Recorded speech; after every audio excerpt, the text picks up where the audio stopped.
كنت دايما بفكر هو احنا ليه ما عندناش لبس مصري يعكس الهوية المصرية بتاعتنا اللي هي من آلاف السنين. فاحنا ليه ما عندناش لبس لحد في 2025 نقدر نقول عليه ان هو بيعكس الهوية بتاعتنا؟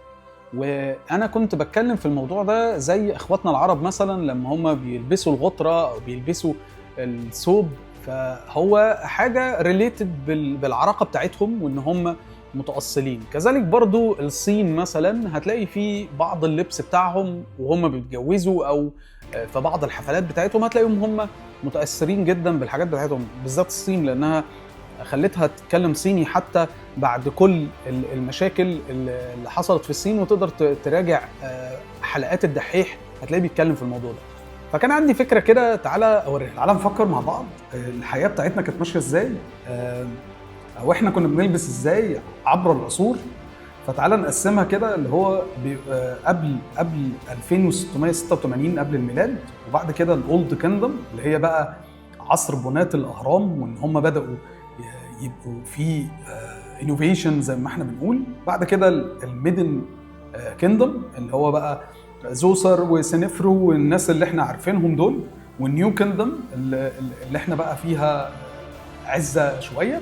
وبعدها طبعا حصل اضمحلال، فدخل الناس اللاتينية ودخل بقى الاغريق زي كليوباترا هي مش مصرية 100%. فخلينا نقول ان تعالى نقول ان احنا في حقبة فجأة بقينا دلوقتي. فالناس دي كانت بتلبس وكانت بتتفرج او في حياتهم بشكل معين، وفجأة الموضوع انقطع تماما عشان طبعا الحروب وهكذا.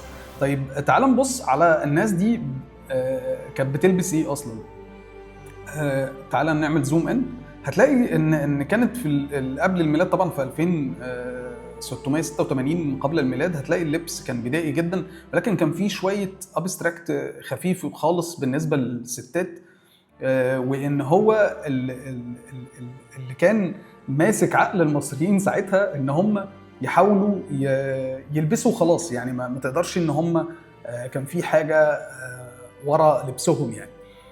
بعد كده لو جينا في الحقبه الثانيه اللي هي الاولد كيندم، هتلاقي بقى بدا يبقى فيه زخرفه، بدا كمان يخش الذهب في الموضوع. فلو عملنا زوم ان على الست هتلاقي فيه شويه تفاصيل كتير قوي هنا، تفاصيل كمان في ايديها، تفاصيل كمان في الفستان اللي هي لابساه او الدريس اللي هي لابساه، في تفاصيل كتيره زخرفه وهكذا.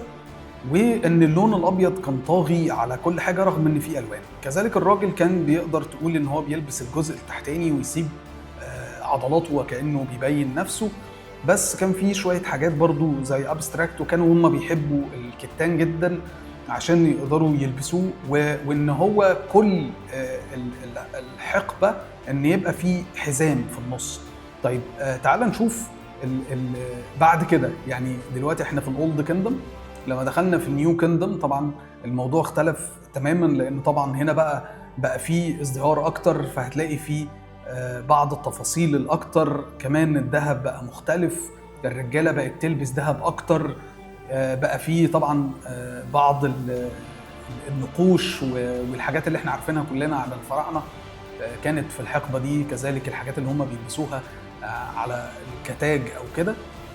مش بس كده، كان في شويه حاجات يعني تقدر تقول ان السمات المشتركه ما بين كل العصور هي الحزام والحاجات اللي بتبقى في على صدرهم. طيب هنخش في حقبه تانية خالص وهي الناو بقى. ازاي انا كنت بفكر ان انا هضم كل الكلام ده ونقدر نشوفه دلوقتي. لو قدرنا نشوف الدرس اللي انا بدات افكر فيه ان انا اجيب منه الزخرفه اللي كانت فرعونيه، وان انا اخد الحاجه اللي كانت على صدرهم اللي هي دايما معروفه، وان يبقى فيه حزام. تعالى نشوف اكتر من مثال انا كنت بفكر فيه او بشوفه ازاي. كذلك برضو لو هنلبس دريس فكان هيبقى طبعا الحزام اللي في النص مع الحاجه اللي هي عند الصدر مع شويه الكرانيش اللي احنا مشهورين بيها. انا عارف ان في بعض الحاجات اللي موجوده اوريدي دلوقتي بنفس الاسلوب، ولكن الاسلوب ده مصري جدا، تقدر تقول عليه ان هو ممكن يكون زي موحد لينا دلوقتي. تعال نتكلم عن الرجاله، وده اللي انا كنت عايز اقوله. انت لو هنلبس جلباب لازم الجلباب يكون اللي هي الحته دي. تقدر تقول ان اصلا الصعايده بتلبس بنفس الاسلوب، بس هيبقى فيه شويه حاجات بسيطه، ان احنا لازم يكون فيه شويه زخرفه شويه او شويه ابستراكت كده ظاهره مع الحزام المربوط بالشكل ده او مربوط بالشكل الاخر اللي هو فيه شبه الحزام ده. فاعتقد لو احنا خدنا التوجه ده ومشينا ان احنا نبدا يبقى لينا زي موحد في 2025 ويبقى ريليتد لاصلنا وريليتد كمان نقدر نلبسه دلوقتي، اعتقد هو انسب لبس اننا نلبس كده ونقدر نقول ان اللبس بتاعنا هو ده اللي المفروض نشوفه.